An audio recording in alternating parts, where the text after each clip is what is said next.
తండ్రి నీకు స్తోత్రము నాయన, స్తోత్రమయ్య. ఉదయకాల స్వామి నీ దయతో, నీ ప్రేమతో, నీ కనికరంతో జ్ఞాపం చేసుకున్నావయ్యా. నేను ఉదయకాల స్వామి అయ్యా, మా పితరుడు దావీదయ్యా నీ శావుకుల ద్వారా అనేక విషయాలు మాతో మాట్లాడి, తండ్రి నీ కనికరం ఎంత గొప్పదో, నువ్వెంత క్షమిస్తావో వదలో కూడా పరిశుద్ధులు మౌనంగా ఉన్నారు. తండ్రి నీకు స్తోత్రమయ్యా.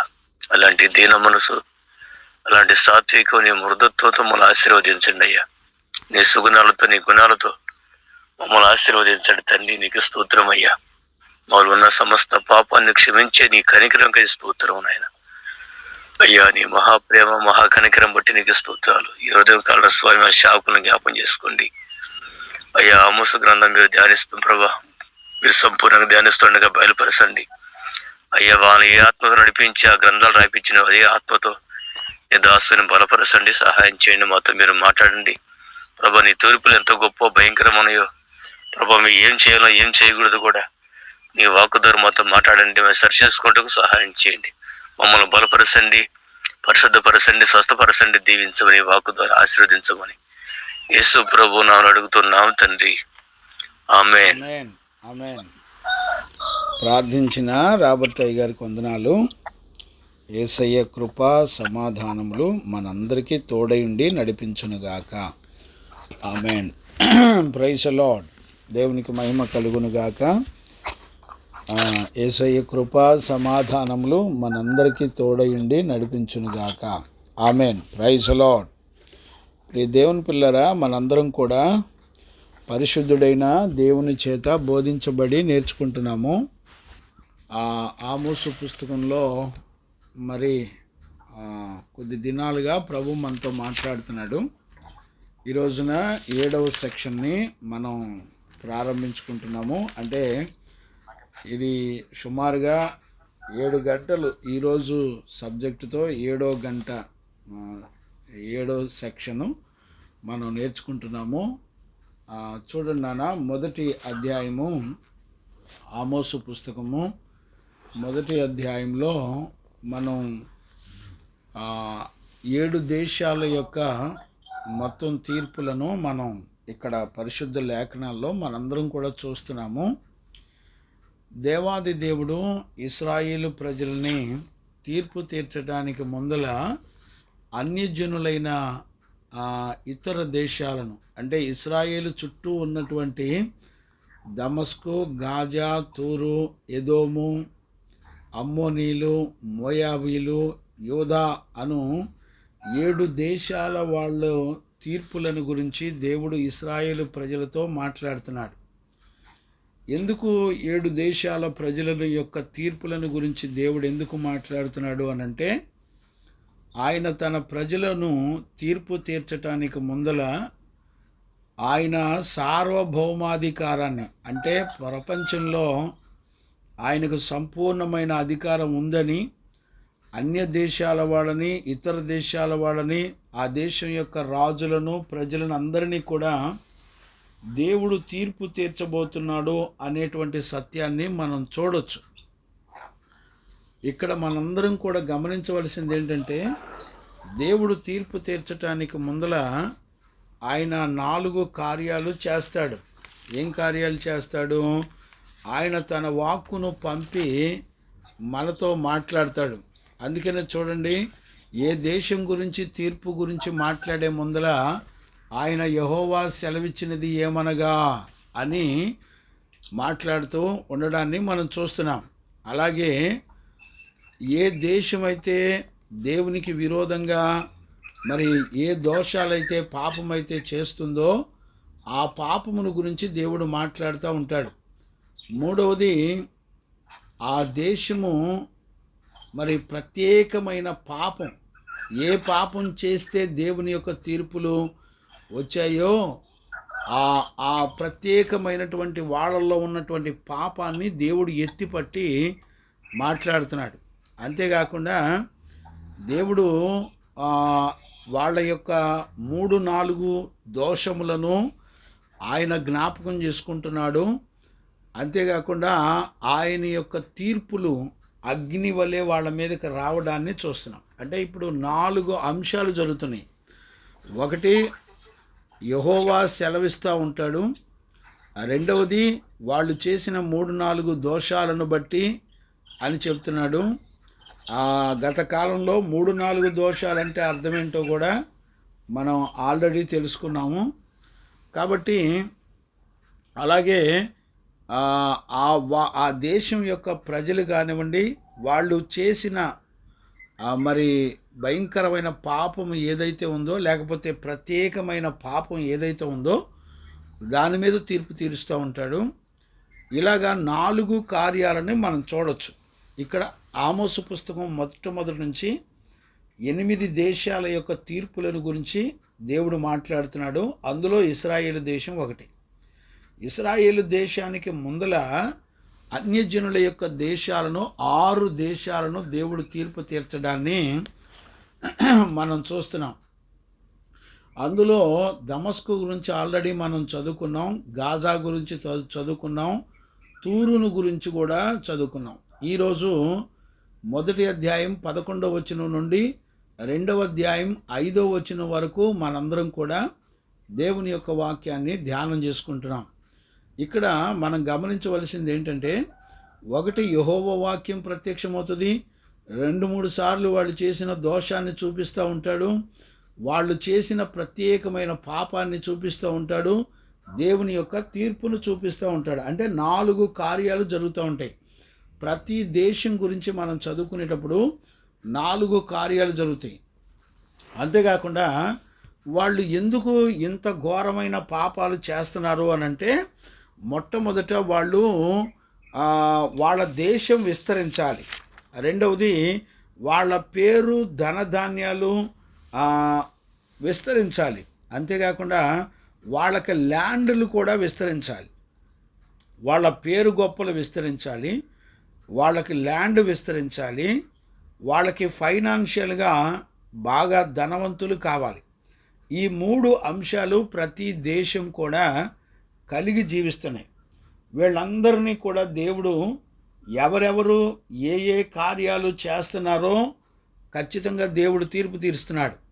ఇక్కడ ఆ రోజున వాళ్ళు చేసినటువంటి పాపాలన్నింటిని బట్టి చూస్తే ఈ రోజున కూడా సంఘాల్లో కానివ్వండి, ఈ లోకంలో కానివ్వండి, ఈ రోజున కూడా అవే స్వభావాలు మన మీద కూడా, మన కుటుంబాల మీద, మన పిల్లల మీద కూడా పనిచేస్తూ ఉన్నాయి. చూడండి, ఎవరు పనిచేసినా డబ్బు కొరకే. ఆ రోజున ఈ 8 దేశాల వాళ్ళు కూడా డబ్బు కొరకే పాపం చేశారు. ఆ రోజుల్లో ల్యాండ్లు విస్తరించాలని, వాళ్ళ స్థలాలు విస్తరించడానికి ఎంతోమంది ఇతర దేశాల వాళ్ళని నాశనం చేసినట్టుగా మనం చూస్తున్నాం. మనం కూడా అంతే. మనం పొలాలు కొనటానికి అక్రమమైనటువంటి సంపాదన మీద పడి అనేక మందిని మోసం చేసి నాశనం చేసే స్వభావాలు. అంతేకాకుండా వాళ్ళ పేర్లు గొప్ప, అంటే వాళ్ళ పేరు చెప్తే పవర్ఫుల్గా, వాళ్ళ పేరు చెప్తే భయపడేటువంటి బిడ్డలుగా ఉండాలని వాళ్ళు మాట్లాడుతూ ఉంటారు. అంటే వాళ్ళ జీవిత విధానాన్ని వాళ్ళు కొనసాగిస్తూ ఉంటారు. అంటే ఇక్కడ మనకి కనపడేది ఏంటంటే, ఆమోసు పుస్తకాన్ని ధ్యానం చేసేటప్పుడు ఇక్కడ దేవుని యొక్క తీర్పులను గురించి, ఆయన మన దోషములను గురించి 3-4 పాపములంటే అర్థం ఏంటో చెప్పాను.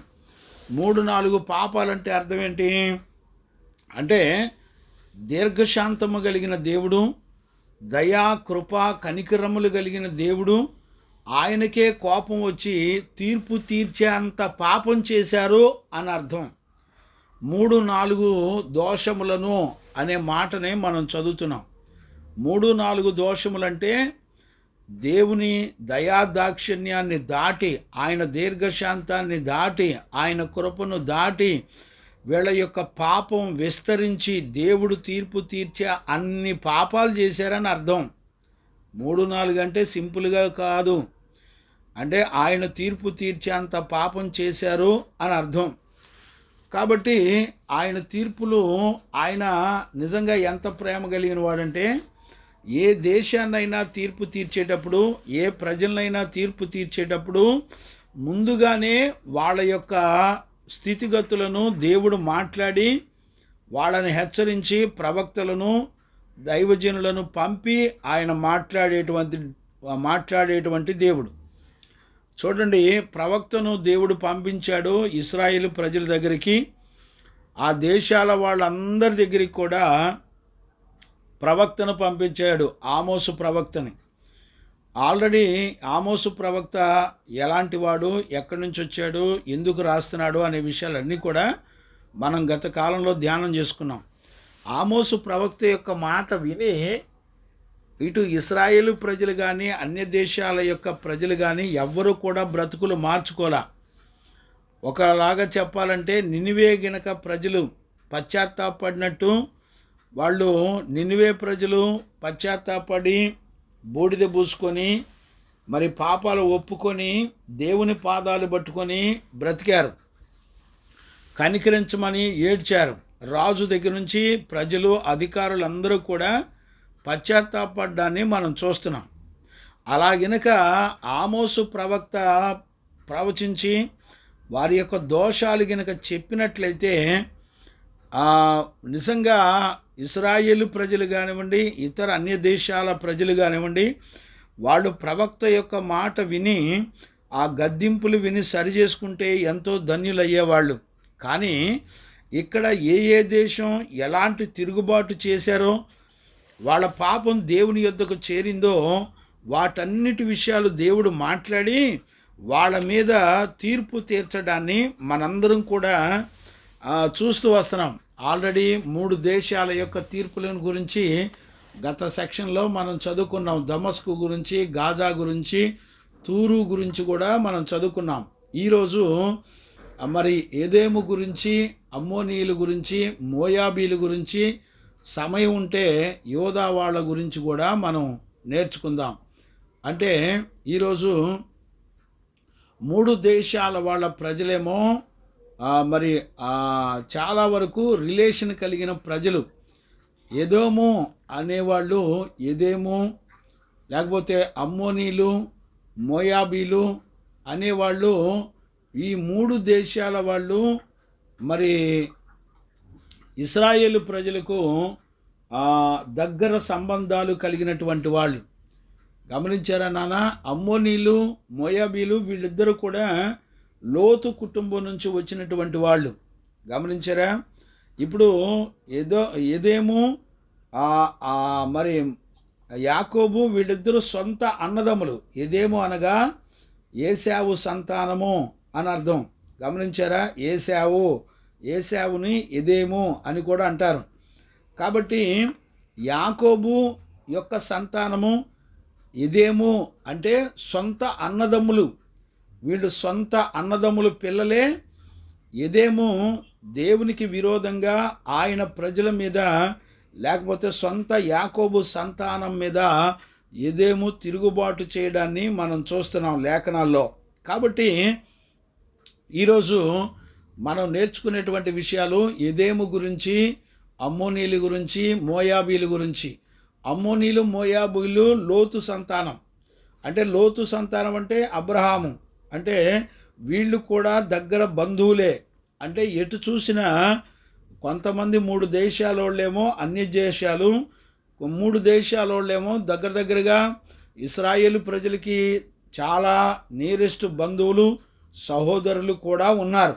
అంటే దేవుని ప్రజలకి వీళ్ళంతా ఎలా శత్రువులై మరి బ్రతుకుతూ మరి దేవుని ప్రజలను హింసలు పెడుతూ బ్రతికారో వాళ్ళందరి మీద దేవుని యొక్క తీర్పులు మనం గమనించవచ్చు. అంటే దేవుడు ఆయన సార్వభౌమాధికారం కలిగిన దేవుడు గనక అన్యజనులైనా లేకపోతే దేవుని పిల్లలైనా, వాక్యం తెలిసిన వాళ్ళైనా, వాక్యం తెలియని వాళ్ళైనా ఎవరినైనా ఆయన యొక్క తీర్పులు ఒకే విధంగా తీర్పు తీరుస్తున్నాడు అనే సత్యాన్ని మనం గుర్తుపట్టచ్చు. నేను 11వ వచనం నుండి చదువుతున్నాను చూడండి. ఒక్కొక్క దేశం గురించి మనం చదువుకొని ధ్యానం చేసుకుందాం. 11వ వచనం, మొదటి అధ్యాయం, ఆమోసు పుస్తకం 1వ అధ్యాయం 11వ వచనం. యెహోవా సెలవిచ్చినదేమనగా, ఎదేమో 3-4 సార్లు చేసిన దోషములను బట్టి నేను తప్పకుండా వానిని శిక్షింతును. తప్పకుండా శిక్షింతును అనే మాటకు అర్థం ఏంటంటే, ఆయన తీర్పు తీర్చడానికి బయలుదేరిన తర్వాత మరలా ఆయన వెనక్కి తిరిగేవాడు కాదు. అంటే అర్థం ఏంటంటే, ఒక గన్నులో నుంచి బుల్లెట్ కనుక బయటకు వస్తే అది మరలా ఎలా తిరగదో, అలానే ఆ బుల్లెట్ టార్గెట్ చేసిన దాన్ని చీల్చి చంపే వరకు విడిచిపెట్టదో, అలాగే జీవము గల దేవుడు తీర్పు తీర్చడం ప్రారంభించినప్పుడు ఆయన తీర్పు తీర్చడానికి లెగిస్తే ఆయన ఎన్నడూ కూడా వెనక్కి తిరిగేటువంటి దేవుడు కాదు. గమనించారా? అందుకనే 3-4 సార్లు చేసిన దోషమును నేను తప్పకుండా శిక్షింతును అన్నాడు. తప్పకుండా అనే మాట ఆయన ఎన్నడూ వెనక్కి తిరగడు. తీర్పు తీర్చడం ప్రారంభిస్తే ఇంకా వెనక్కి తిరగడు అనే విషయాన్ని కూడా మనందరం కూడా గుర్తుపట్టాలి. గమనించండి నాన్న, శిక్షింతును ఏలయనగా వాడు కనికరము చాలించుకొని, చూసారా, అంటే ఎదేములో ఉన్నటువంటి దోషాన్ని దేవుడు చెప్తున్నాడు. వాడి దగ్గర కనికరం లేదంట. తన సొంత అన్నదమ్ములు లేకపోతే ధర్మశాస్త్రం లేఖనాలు తెలిసినా తెలియకపోయినా మానవత్వంలో ప్రతి మనిషికి మంచి మనస్సాక్షిని దేవుడు పెట్టాడు. మంచి చెడు వివేకంతో తెలుసుకునేటువంటి ఆలోచన దేవుడు ప్రతి మనిషికి ఇచ్చాడు. అంటే తోటి మనిషిని కనికరం లేకుండా చూడటం అనేది ఏదేమో చేసినటువంటి పాపం. అంటే కనికరము లేనివాడు అనంటే పగతో మండుతున్నటువంటి వాడు, పగ ద్వేషాలు కలిగినటువంటి వాడు ఎదేము. అంటే యాకోబు సొంత అన్న, సొంత తమ్ముడు. గమనించారా? ఎదేము అంటే ఏశావు సంతానం. ఏశావు సంతానము ఎదేము వాళ్ళు యాకోబు సంతానం మీద కనికరం చూపించకుండా ఎప్పుడూ కోపాన్ని ద్వేషాన్ని చూపించేవాళ్ళుగా ఉన్నారు. ఇప్పుడు చూడండి, ఒక మనిషిలో కోపం వస్తే తను సకల పాపాలన్నీ కూడా చేయగలడు. అంటే ఒక కోపం చాలా రకాల పాపాలను చేసేటువంటి భయంకరమైన పరిస్థితులు ఉంటాయి. కానీ మనిషి కోపం కాసేపు ఉంటుంది, తర్వాత మనిషి కోపం చల్లారిపోతూ ఉంటుంది. గమనించారా నాన్న? దేవునికి మహిమ కలుగునుగాక, దేవునికి మహిమ కలుగునుగాక. చూడండి, చాలా జాగ్రత్తగా అర్థం చేసుకోండి. మనిషి యొక్క కోపం కాసేపు ఉంటుంది, కానీ ఆ కాసేపు ఉన్నా కూడా సకల పాపాలు చేయగలరు. కానీ మనిషి పాపం కొంచేపు ఉండి కోపం మరలా 1 గంట 2 గంటల తర్వాత మనిషి కోపం చల్లారిపోద్ది. కానీ ఎదేము యొక్క కోపం ఎలాంటిదంటే, తను బ్రతికినంతకాలం తన సహోదరుల మీద కోపాన్ని పెట్టుకుని బ్రతికినటువంటి వాడు ఎదేము. గమనించారా? అంత భయంకరమైనటువంటి కోపాన్ని ద్వేషాన్ని కలిగిన వాడు. చూడండి, కాసేపు కోపం వస్తేనే మరి ఇరుగు పొరుగు వాళ్ళకి మనం ఎంతో నష్టాన్ని కలగజేస్తాం. అలాంటిది ఎదేము అంటే ఏశావు యొక్క సంతానము యాకోబు మీద బ్రతికినంత కాలం కోపాన్ని ద్వేషాన్ని పెట్టుకున్నటువంటి వ్యక్తి ఎదోము. గమనించారా? అంటే ఎదోము ఇంకా ఎన్నిసార్లు కనికరం లేకుండా యాకోబు సంతానం మీద యుద్ధం చేశాడో మనం ఓబద్యా పుస్తకంలో గత కాలంలో ఆల్రెడీ ధ్యానం చేసుకున్నాం. ఓబద్యా పుస్తకంలో ధ్యానం చేసినప్పుడు మరి ఎదేము యొక్క సంతానం ఎంత గర్విష్టి సంతానమో, ఎంత కోపిష్టి సంతానమో, ఇశ్రాయేలు ప్రజల మీద ఎంత భయంకరమైన యుద్ధాలు చేసి వాళ్ళని నాశనం చేయాలని చూశారో, చాలా ఎక్స్ట్రీమ్గా అనేక విషయాలు ఎదేము గురించి ఓబద్యాలో మనం ఆల్రెడీ చదువుకున్నాం, నేర్చుకున్నాం. మరలా నేను చెప్పాల్సిన పని లేదని నేను అనుకుంటున్నాను. ఓకే, దేవునికి మహిమ కలుగునుగాక. గమనించారా నాన్న? వాడు కనికరము చాలించుకొని ఖడ్గము పట్టుకొని ఎడతెగని కోపముతో తన సహోదరులకు వారిని మానక చీల్చుచూ వచ్చాను. చూసారండి, కోపం తెచ్చుకొని ఖడ్గం తీసుకొని మానక చీల్చుచూ వస్తున్నాడంట. కనీసం కనికరం, అయ్యో ఒక తల్లికి పుట్టిన వాళ్ళమే మేమిద్దరం, అయ్యో మా తల్లి తండ్రి ఎంత పరిశుద్ధులు అని ఎక్కడా కూడా జ్ఞాపకం చేసుకోవటం లేదు. ఎవరో ఎదేమో. ఈ రోజుల్లో ఇలాంటి ఆత్మ మన కుటుంబాల్లో, మన తల్లిదండ్రుల్లో ఈ రోజుల్లో ఉన్నాయి బిళ్ళారా. అందుకని ఆమోసు పుస్తకంలో తీర్పులు, మరి ప్రభు యొక్క రాకడ తీర్పులు అనేటువంటి విషయాన్ని మనం చూడొచ్చు. ఈ రోజున మన ఇళ్లలో కూడా ఎవరో ఒకళ్ళు ఎదేము లాంటి వాళ్ళు చాలామంది ఉంటారు. మీరు గుర్తుపట్టారో లేదో నాకు తెలియదు. ఎదేము లాంటి వాళ్ళు చాలామంది ఉంటారు మన కుటుంబాల్లో.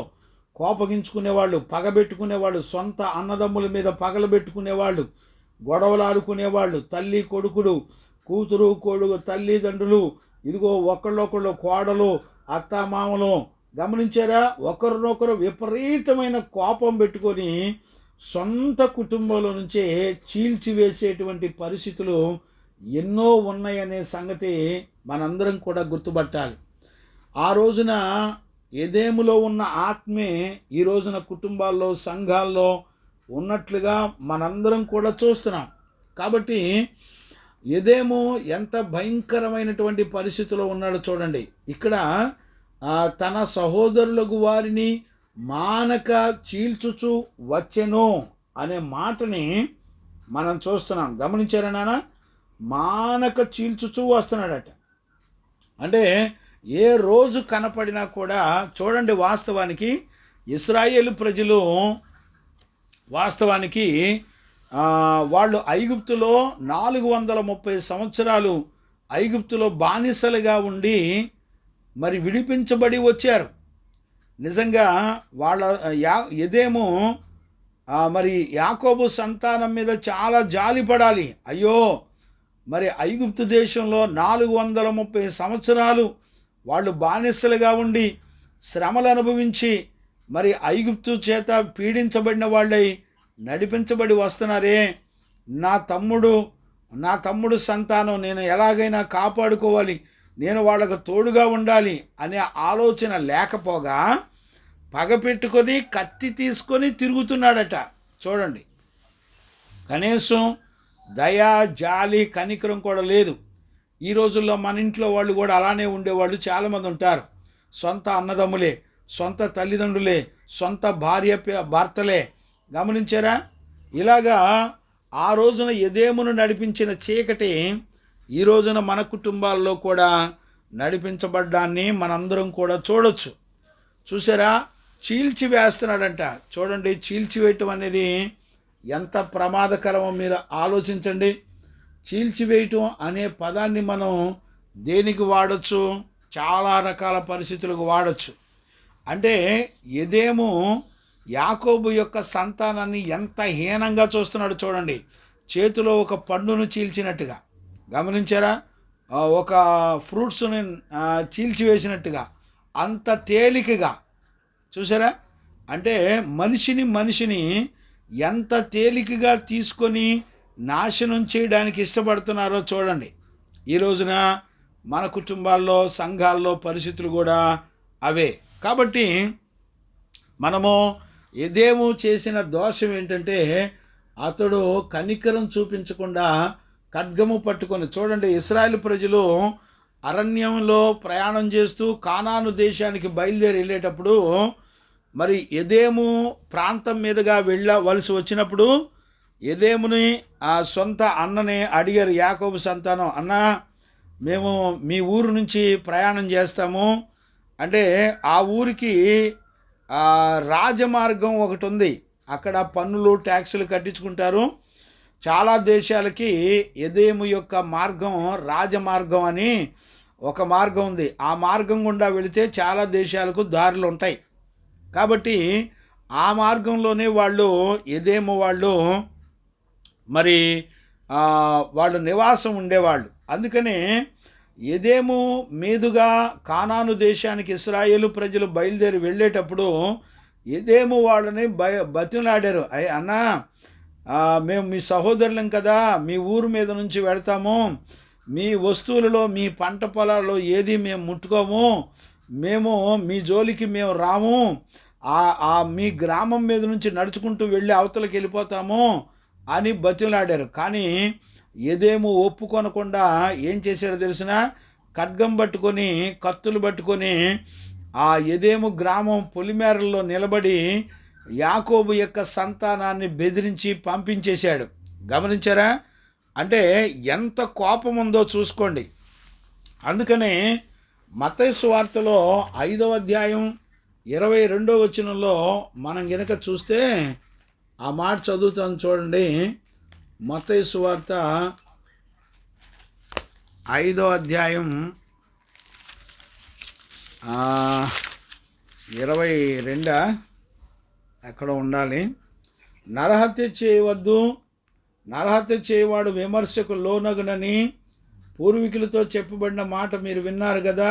నేను మీతో చెప్పున్నది ఏమనగా, తన సహోదరుని మీద కోపపడు ప్రతివాడు విమర్శకు లోనగును, తన సహోదరుని చూచి వ్యర్థుడా అని చెప్పువాడు మహాసభకు లోనగును, ద్రోహి అని చెప్పువాడు నరకాగ్నికి లోనగును. గమనించారా? మనము మన సహోదరుల మీద కోపం ద్వేషం పెట్టుకుంటే మనము నరకానికి పాత్రులము అనేటువంటి సంగతి యేసు ప్రభు స్వయంగా చెప్పాడు. గమనించారండి? ఈ రోజుల్లో ఎవరు గుర్తుపట్టగలుగుతున్నారో, దేవుని యొక్క వాక్యాన్ని ఎవరు చూడగలుగుతున్నారో, ద్వేషాలు కోపాలు పెట్టుకుంటున్నారు, పరిశుద్ధ బలలో కూడా చేయి వేస్తున్నారు. బిడ్లారా జాగ్రత్త. ఆ రోజున ఎదేమును చూసి తీర్పు తీర్చిన దేవుడు ఎదేము యొక్క దేశం మీదకి ఆరని అగ్నిని పంపించినటువంటి దేవాది దేవుడు ఈరోజు మన మీద కూడా ఖచ్చితంగా తీర్పు తీర్చగలిగినటువంటి దేవుడని మనందరం కూడా దేవునికి భయపడాలి. చూడండి, ఆ సహోదరులకు వారిని మానక చీల్చుచూ వచ్చెను. చూడండి 12వ వచనం, తేమాను మీద అగ్ని వేసేదను, బొస్రా యొక్క నగరులను దహించి వేయును. దేవుని యొక్క కోపం 2 పట్టణాల పేర్లు దేవుడు చెప్తున్నాడు. తేమాను అనే పట్టణం ఎదేములో ఒక మెయిన్ సిటీ అంటే అక్కడే వ్యాపారాలు, అక్కడే ధన సంపాదన, అక్కడే సమస్త కార్యాలు జరుగుతాయి. తేమా అనే పట్టణం ఎదేము పట్టణానికి చాలా మెయిన్ సిటీ. గమనించారా? ఆంధ్రప్రదేశ్లో విజయవాడ, వైజాగ్ మెయిన్ సిటీలు ఎలాగో, తెలంగాణలో హైదరాబాద్ ఎలాగో, అలాగే మరి ఎదేము యొక్క పట్టణానికి తేమా అనేది అలా బిజినెస్ సెంటర్. దాని మీద దేవుడు అగ్ని వేస్తాడంట. ఎందుకంటే వాళ్ళు ఏ డబ్బును చూసి గర్వించాడో, వాళ్ళు ఏ పట్టణం యొక్క సౌందర్యాన్ని చూసి గర్వించారో ఆ పట్టణం మీదకి దేవుని యొక్క తీర్పు స్టార్ట్ అయింది. గమనించారా? అగ్ని వేస్తానన్నాడు. అది బొస్రా యొక్క నగరులను దహించును. బొస్రా అంటే ఏ ప్రాంతం అంటే ఆ ఎదేము యొక్క మిలిటరీ ఉండేటువంటి ప్రాంతం. ఎదేము యొక్క మిలిటరీ మీద అంటే వాళ్ళ బలం మీద, వాళ్ళ తెలివితేటల మీద దేవుని యొక్క అగ్ని కుమ్మరిస్తానంటున్నాడు. గమనించారా? దేవుని పిల్లలరా, వాక్యం వింటున్న దేవుని పిల్లరా, నువ్వు దేని మీద ఆధారపడి భయం లేకుండా నీ సహోదరుల మీద యుద్ధం చేస్తున్నావో అలాంటి వాటిని, నీ బలము, నీ తెలివితేటలు, నీ ఆస్తి, నీ కలిగిన వాటి మీద దేవుని యొక్క అగ్ని దిగి వస్తూ ఉంటుంది. గమనించారా? కాబట్టి ఆ ఎదేము వాళ్ళు చేసిన దోషాన్ని దేవుడు చెప్పాడు. వాళ్ళ గురించి మాట్లాడింది ఎవరు అంటే యెహోవా సెలవిచ్చినదేమనగా, అంటే ఆమోసు కదా మాట్లాడేది కాదు. ఆమోసును దేవుడు బోరగా వాడుకున్నాడు అంతే. కానీ వాక్యం ప్రత్యక్షమైంది. ఎవరి యొక్క వాక్యం అంటే యెహోవా వాక్యము అనే మాటను మనం చూడొచ్చు. గమనించారా? దేవుని దృష్టికి విరోధమైన తన సహోదరుల మీద కనికరాన్ని చూపించకుండా ఎడతెగని కోపంతో ఖడ్గము చేతబట్టుకొని తిరుగుతున్నటువంటి వారిని చూస్తున్నటువంటి దేవుడు. ఇక్కడ మనం గమనించినట్లయితే ఒక దేశాన్ని, ఒక దేశం యొక్క ప్రజలను, అధికారులను, సైన్యాన్ని, మిలిటరీని, ప్రజలందరినీ కూడా గమనిస్తూ ఉండేటువంటి దేవుడు అనే సత్యాన్ని మనం మర్చిపోవద్దు. ఆయన ఎవరిని విడిచిపెట్టడో. గమనించారా? ఒకవేళ నీకు వాక్యం తెలిసిన వాడువైనా, వాక్యం తెలియకపోయినా, నువ్వు అన్యుడివైనా, ఎవడవైనా సరే, నువ్వు దేవుని పోలికగా పుట్టిన దేవుని ప్రజల మీద నువ్వు సణిగే గొణిగే నువ్వు తీర్పు తీర్చే ప్రతి చెడ్డ కార్య విషయాల్లో అన్నిటి విషయాల్లో దేవుని యొక్క ఆత్మ తీర్పు తీరుస్తుంది అనేటువంటి సత్యాన్ని ఖచ్చితంగా గుర్తుపట్టాలి. దేవునికి మహిమ కలుగునుగాక. అంటే దీన్ని బట్టి మనందరం కూడా దేవునికి ఎంత భయపడాలో దయచేసి గుర్తుపెట్టుకోవాలని దైవజనుడిగా నేను మిమ్మల్ని అందరినీ కూడా బ్రతిమలాడుకుంటున్నాను. ఒకవేళ వాక్యం తెలియని నువ్వు అన్యజనుడు అవ్వచ్చు, కానీ నీకొక మనస్సాక్షిని దేవుడు పెట్టాడు. నీ మనస్సాక్షిలో మంచి చెడు తెలుసు కాబట్టి నీ మనస్సాక్షిని బట్టి కూడా దేవుడు తీర్పు తీర్చగలడు. ఒకవేళ నువ్వు వాక్యం తెలిసినా కూడా దేవుడు తీర్పు తీర్చగలడు. గమనించారా? కాబట్టి ఎదేము వాళ్ళను దేవుడు ఖచ్చితంగా అగ్ని దించి వారి మీద అగ్నిని కుమ్మరించి కాల్చివేస్తానని ఎదేము వాళ్ళను దేవుడు మరి ఆయన తీర్పును గురించి ఆమోసు ప్రవక్త ద్వారా మాట్లాడడాన్ని మనందరం కూడా చూస్తున్నాం. ఇక్కడ చూడండి 13వ వచనం నుండి అమ్మోనీయుల గురించి మరలా ప్రభు మాట్లాడుతున్నాడు. ఆ అమ్మోనీయుల గురించి నేను చదువుతాను చూడండి. 13వ వచనం నుంచి 14-15 వరకు నేను చదువుతాను చూడండి. యెహోవా సెలవిచ్చినదేమనగా, అమ్మోనీయులు 3-4 సార్లు చేసిన దోషములను బట్టి నేను తప్పకుండా వారిని శిక్షించును. ఏలయనగా తమ సరిహద్దులను మరి విశాలము చేయదలచి, చూసారా, ఒక్కొక్కడు స్థలాలు కొనాలి, బిల్డింగులు కొనాలి, పొలాలు కొనాలి, వాళ్ళ పేర్లు గొప్ప, వాళ్ళ డబ్బు కొరకు, ఇక ఇవేనండి. వీళ్ళు ఇన్ని పాపాల్లో పడ్డానికి కారణం ఏంటో తెలిసిన? ధనాశ. ఇన్ని పాపాల్లో పడ్డానికి కారణం ఏంటో తెలిసిన? వాళ్ళ స్థలాలు, ఇల్లు, వాకిళ్ళు విస్తరించాలి అంటే పొలాల మీద పొలాలు కొనాలి. గమనించారా? ఈ రోజుల్లో అంత్య దినాల్లో ఏ కుటుంబం అన్నా చూడండి, ఎక్కడ పొలాలు కొందామా, ఎక్కడ ఆస్తిని పెంచుకుందామా, ఇదే మనస్సాక్షితోనే ప్రయాసపడుతున్నారు. వాళ్లే కాదులేండి, ఈ రోజున సేవకులైనా అంతే. బ్యాంకుల్లో లోన్ పెట్టి మందిరాలు కట్టి స్థలాలు కొని ప్రజలందరి దగ్గర పెద్ద పెద్ద మందిరాలు కట్టి అందులో డిస్కో లైట్లు పెట్టి తెరలు పెట్టి రకరకాల విన్యాసాలు చేసి ఆకర్షిస్తున్నారు. మనిషిలో పాపాన్ని చంపడానికి గుడారం కావాలి కానీ నీ డిస్కో లైట్లు, కోట్లు, సూట్లు చూపించడానికి కాదు. గమనించారా? ఈ రోజున బ్యాంకుల్లో అప్పులు, వడ్డీలు తెచ్చి 20 ఏళ్ళు 10 ఏళ్ళు బ్యాంకుకు బైండ్ ఓవర్ అయినోడు కూడా ఒక ఆత్మని రక్షించి పరలోకాన్ని తీసుకెళ్తారండి. చెప్పండి, ఆడు ఏ రోజు చనిపోతాడో తెలీదు. వాడు అప్పుల సంగతి ఎవడు కడతాడు? చెప్పండి. ఈ రోజున దైవజనులు అనబడిన వాళ్ళే భయంకరమైన పరిస్థితుల్లో ఉన్నారు. చూడండి, చిన్న పూరిపాకు వేసుకోకూడదండి. పూరిపాకులో మనుషుల్లో ఉన్న పాపాన్ని చంపేటువంటి జీవితాన్ని మనం చూపించకూడదా? ఏమండి, వీడు వాక్యం చెప్పాలంటే పెద్ద బిల్డింగ్ కావాలి, స్లాబులు కావాలి, పెద్ద పెద్ద గోడౌన్లు కావాలి. ఏమండి, ఎవరు నేర్పారు ఈ పద్ధతి?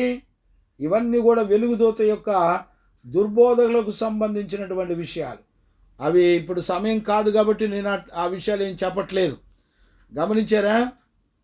ఇక్కడ మనం అమ్మోనీల గురించి మాట్లాడేటప్పుడు నేను తప్పకుండా వాళ్ళని శిక్షించును.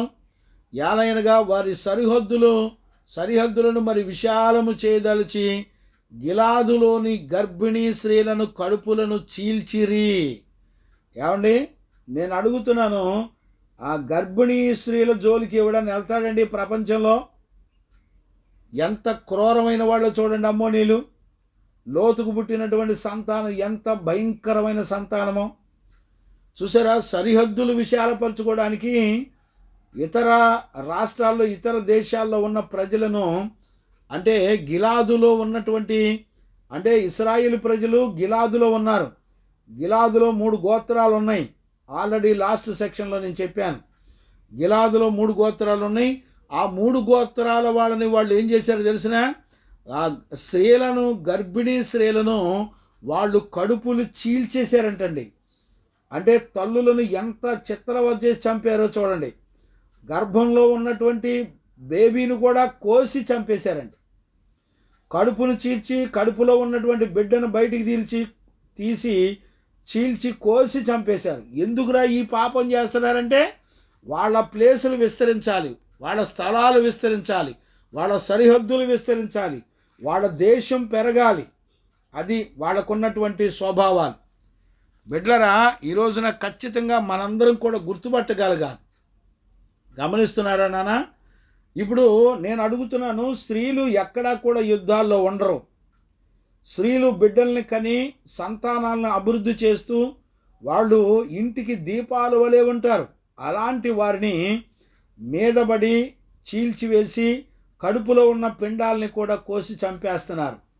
నిజంగా మనం ఈ మాటలు వింటున్నప్పుడు మనకే చాలా కోపం వచ్చి వాళ్ళు దొరికితే చంపేయాలన్నంత బాధ కలుగుతుంది. కానీ మనకే అంత బాధ ఉంటే జీవము గల దేవునికి ఎంత బాధ ఉండాలి?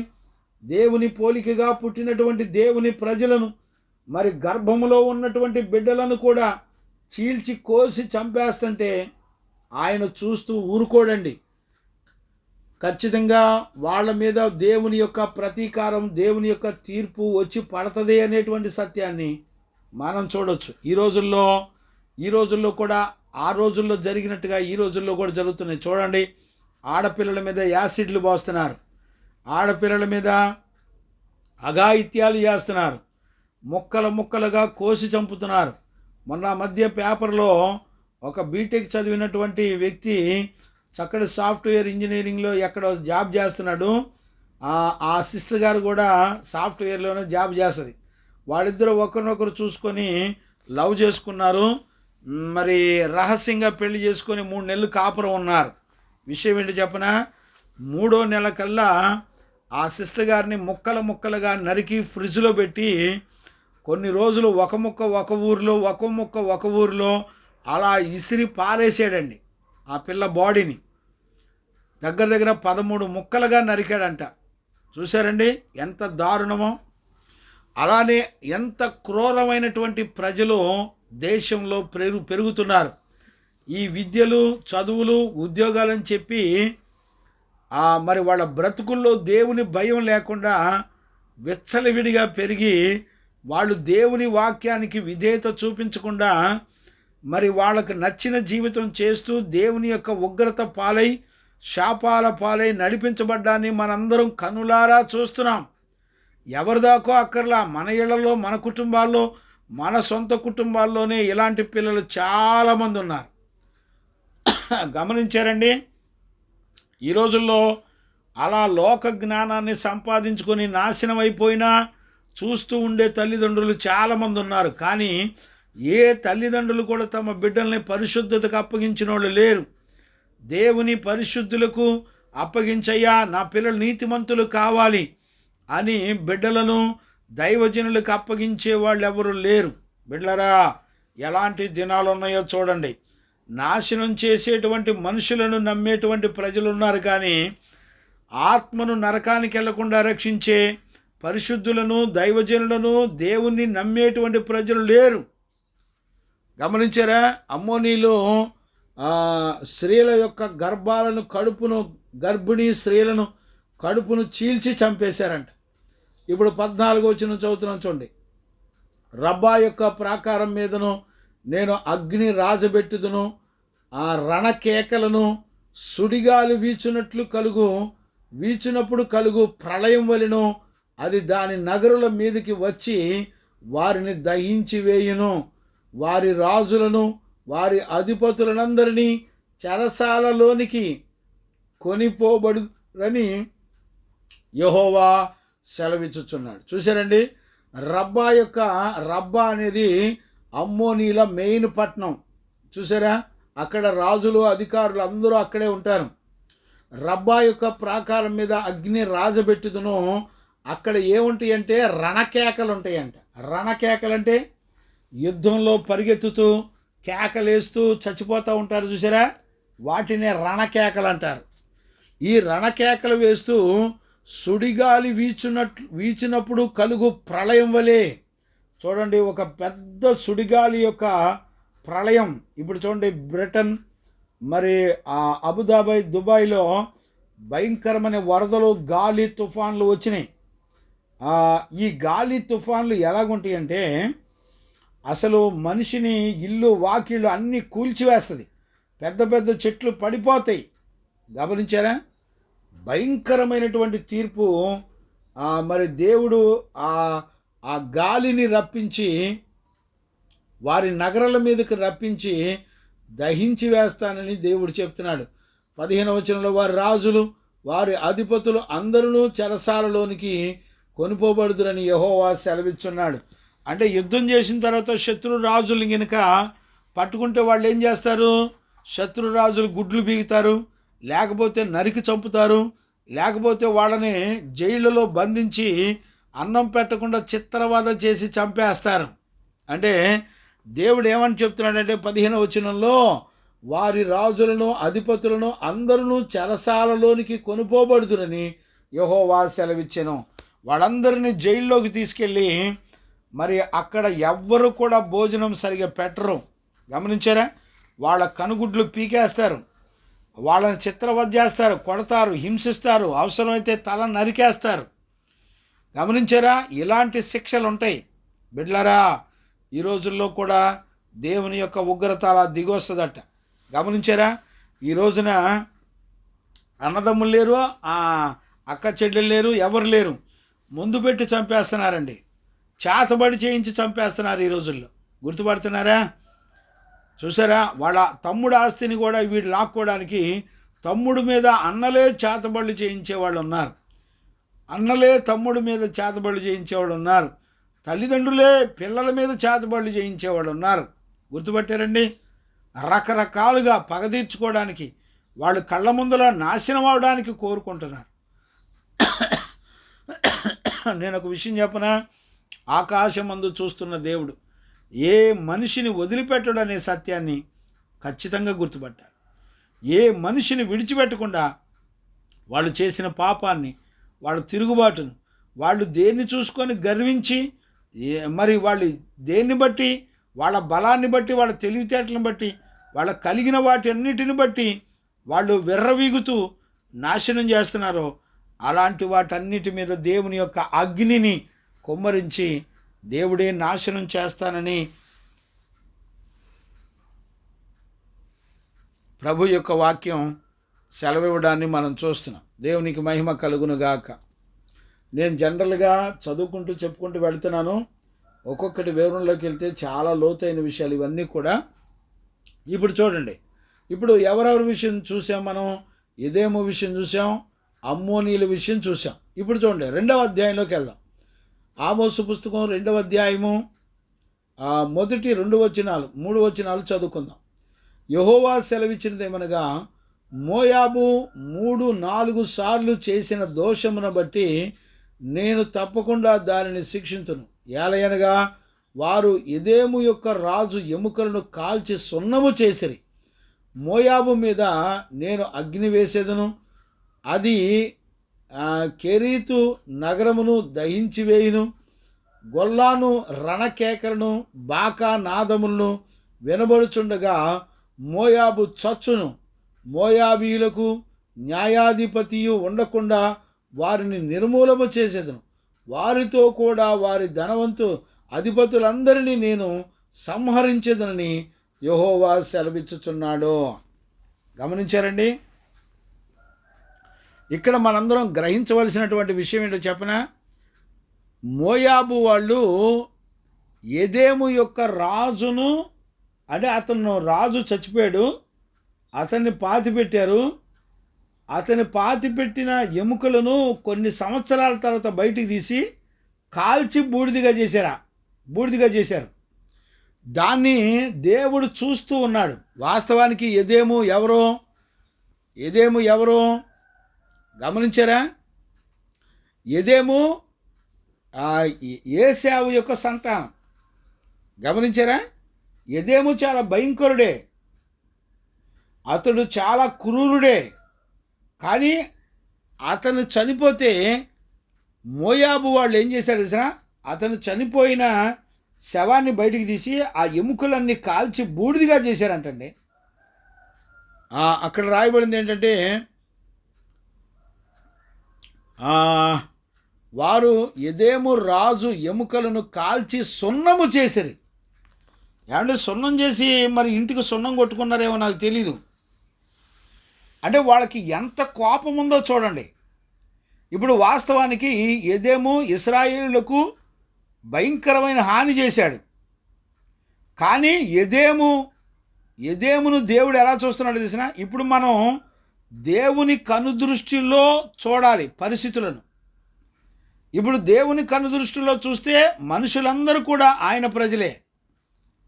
ఒకవేళ వాడు దేవుని ప్రజలను హింసించవచ్చు ఎదేము, కానీ అతనికి కూడా వేరే వాళ్ళు ఎవరైనా అన్యాయం చేసినా కూడా దేవుడు ఊరుకోడు.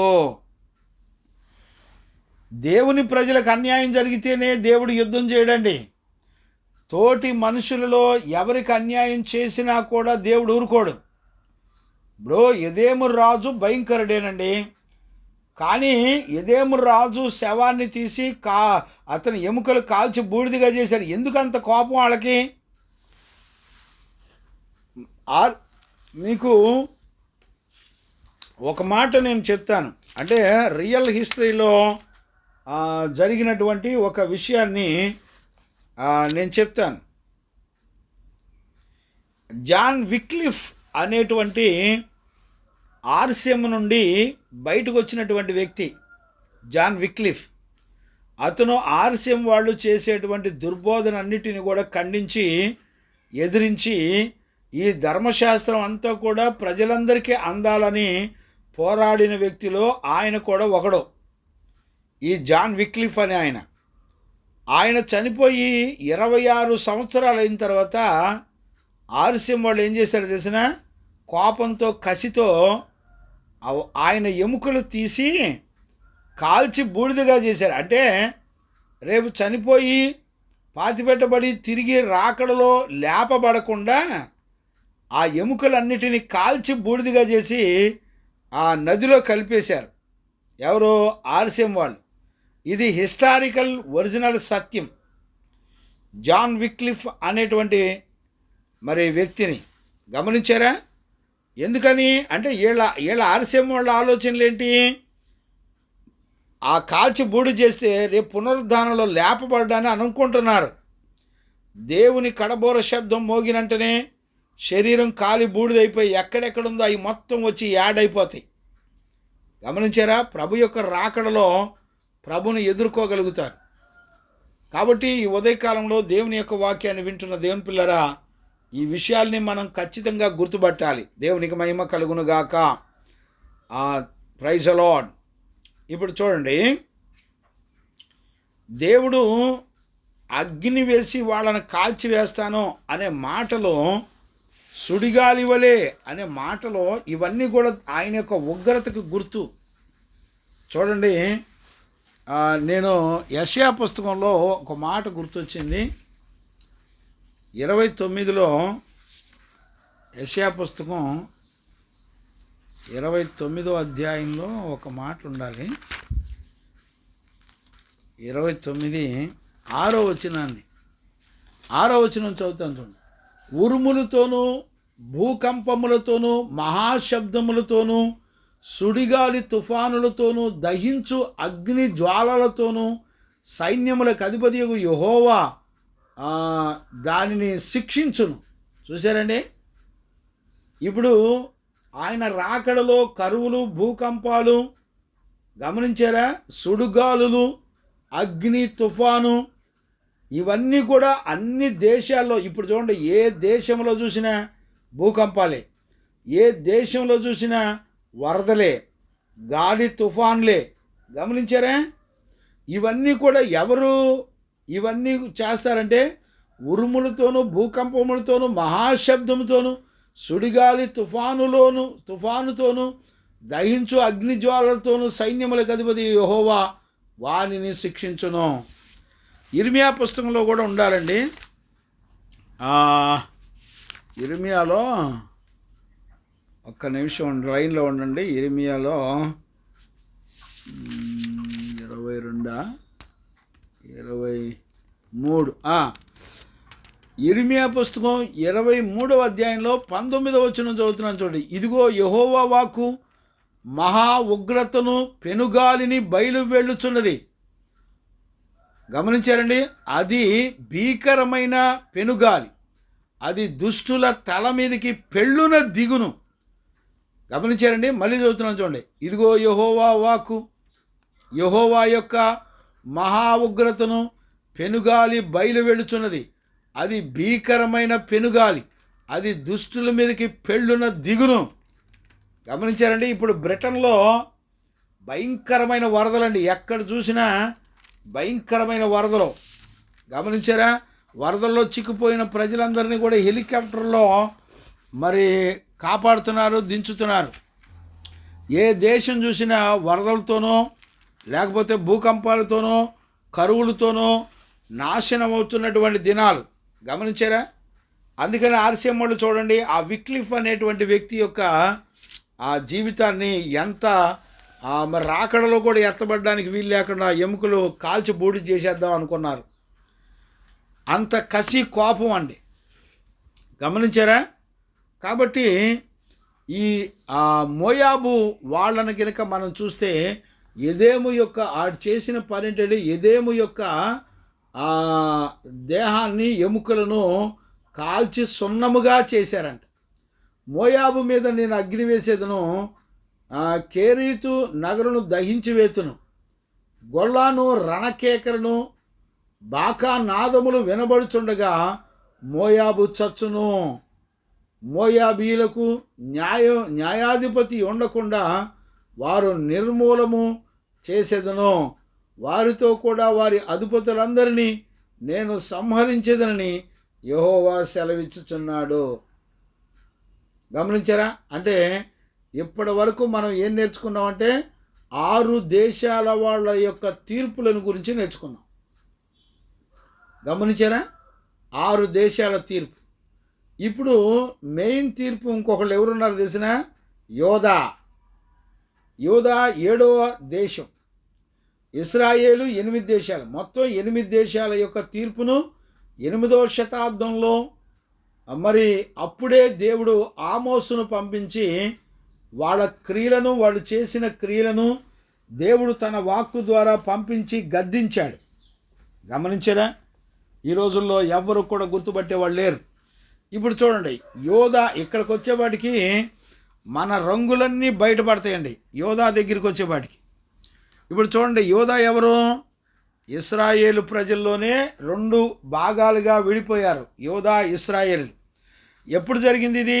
సొలొమోను కాలంలో జరిగింది. సొలొమోను కాలంలో యోధా వారిగా విడిపోయారు కొంతమంది ఇశ్రాయేలు వారిగా విడిపోయారు. అంటే వీళ్ళిద్దరూ కలిపి ఒక్కటే, కానీ విడిపోయారు. ఇప్పుడు యోధా వాళ్ళు చేసిన పాపం ఏంటో జీవము గల దేవుడు చెప్తున్నాడు. చూడండి, నేను చదువుతున్నాను చూడండి.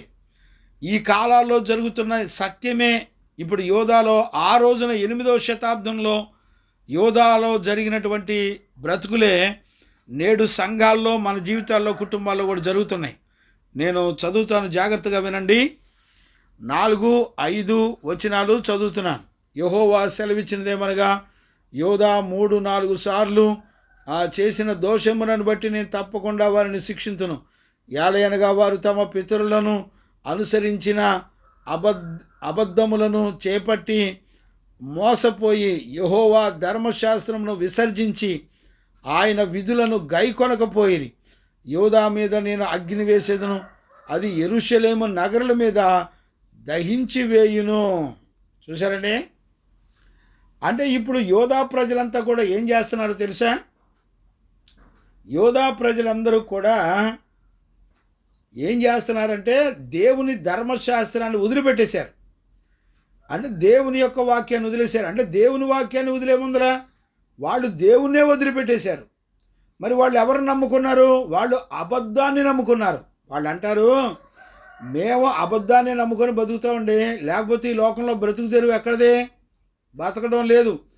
వాక్యంలో చెప్పినట్టుగా సత్యం చెప్పి బతకాలంటే మా వల్ల కాదు, మేము అట్లా బతకలేం. మేము అబద్ధాలు ఆడి వ్యాపారాలు చేసి పరలోకం వెళ్ళిపోతాం, మాకు నచ్చినట్టుగా బతికి మేము పరలోకం వెళ్ళిపోతాం, కాబట్టి మేము ఎవరి మాట వినం అనేటువంటి బ్యాచ్ ఇల్లు. చూసారా? వీళ్ళు చేసిన తప్పేంటో దేవుడు చెప్తున్నాడు. ఏం చేశారు వీళ్ళు? ఏలైనగా వారు తమ పితరులు అనుసరించిన అబద్ధమును చేపట్టి మోసపోయి యెహోవా ధర్మశాస్త్రమును విసర్జించి ఆయన విధులను గైకొనకపోయిరి. ఇదండి వాళ్ళు చేసిన తప్పులు. అంటే వీళ్ళంతా ఎవరు? నెంబర్ 1 క్రైస్తవులు. వీళ్ళంతా ఎవరు? దేవుని పిల్లలు. కానీ వీళ్ళు ఎవరి మాట విని బ్రతకట్లేదు, నడిపించబట్టలేదు. అంటే దేవుని వాక్యంలో దేవుడు కోరుకున్న జీవితం చేయడానికి వీళ్ళు ఒప్పుకోవటం లేదు. మరి వీళ్ళు దేవుని దగ్గరకు వచ్చి నమ్ముకుంది ఎవరిని? అబద్ధ బోధకులను, దుర్బోధకులను. ఈ రోజున సంఘాల్లో విస్తారమైన ప్రజలు ఎక్కడ చూసినా విశాలమైన మార్గం తుదకు ఆ నిత్య నరకాగ్ని గుండమని చెప్పబడింది. ఇరుకు ద్వారమున ప్రవేశింప పోరాడుండి అనేకులు ఇరుకు ద్వారమున ప్రవేశింప పోరాడుదురు కానీ వారి వల్ల కాదు. ఇరుకులో విశాలత కలదు, ఇరుకులో నిత్య జీవం కలదు. గమనించారా? ఈ రోజున యోధా వాళ్ళు ఎలాగున్నారు తెలిసిన? యోధా వాళ్ళు అంటారు, అయ్యా మేము అబద్ధాన్నే నమ్ముకుంటాం, మాకు సత్యం వద్దు, దేవుని యొక్క వాక్యం వద్దు, మాకు దేవుని వాక్యంతో పని లేదు. ఈ రోజున సంఘాల్లో ఉన్న విశ్వాసులందరూ కూడా 99.9% అలానే ఉన్నారు. ఏమన్నారు తెలిసిన? మాకు నచ్చిన గుడికి వెళ్తామండి. వాడికి నచ్చిన గుడికి వెళ్ళి వాడు ఏం చేస్తాడు తెలిసిన? హ్యాపీగా ఉంటాడు. గమనించారా? వాడేం చేస్తున్నాడో మీరు గుర్తుపట్టండి. హ్యాపీగా ఉంటాడు. చాలా జాగ్రత్తగా అర్థం చేసుకోండి. దేవుని కట్టడలు కానీ ఆజ్ఞలు కానీ వాడికి అవసరంలే. ఈ రోజున సంఘాల్లో ఉన్న వాళ్ళకి పాస్టర్లు అంటే పెళ్ళిళ్ళు చేసే బ్రోకర్లు, పాస్టర్లు అంటే ఉద్యోగాల కోసం ప్రార్థన చేసే బ్యాచ్, పాస్టర్లు అంటే చదువుల కోసం ప్రార్థన చేసే బ్యాచ్, ఆ పెళ్లి రోజు కోసం ప్రార్థన చేసే బ్యాచ్, దినాలు తద్దినాలకి జ్ఞాపకార్థ కోటాలకి నడిపించడానికి ఉండేటువంటి పాస్టర్లు ఇవాళ రోజున. ఏమండి? ఈరోజంతా అబద్ధ బోధకులు. ఈ రోజున ప్రజలు ఎవరిని నమ్ముతున్నారంటే అబద్ధం చెప్పేవారిని నమ్ముతున్నారు. చూడండి, ఇర్మియా కాలంలో ఇశ్రాయేలు ప్రజల మీదకి దేవుని యొక్క ఉగ్రత వస్తుంది. నాయన, మీరు దేవునికి విరోధంగా పాపం చేశారు, మీరు దేవుని దగ్గర క్షమాపణ అడగకపోతే, మీ హృదయాలు పశ్చాత్తాపడకపోతే మరి దేవుని ఉగ్రతకి మీరు గురై నాశనానికి వెళ్ళిపోతారని ఇర్మియా ప్రవచిస్తే, ఇర్మియాను పక్కన పెట్టేసి అబద్ధ బోధకులు చెప్పే మాటలు నమ్మారు. ఏం కాదు, నిదానంగా మారొచ్చు, మన మీదకి ఎలాంటి ఉగ్రత రాదు, దేవుడు మన పట్టణాలని సస్యశ్యామనంగా ఆశీర్వదించాడు, ఆయన చక్కగా మనకి బ్లెస్సింగ్ ఇచ్చాడు, మనకి ఎలాంటి ఇబ్బందులు ఉండవు అని వాళ్ళు బోధించారు. గమనించారా? దేవుని పిల్లరా, ఖచ్చితంగా ఈ లేఖనాలన్నిటిని కూడా మనం గుర్తుపట్టాలి. వాక్యాన్ని, ఆజ్ఞల్ని, కట్టడల్ని విడిచిపెట్టి ఈ రోజున పిల్లలు వాళ్ళ సొంత ఇష్టానికి నడిపించుకుంటున్నారు.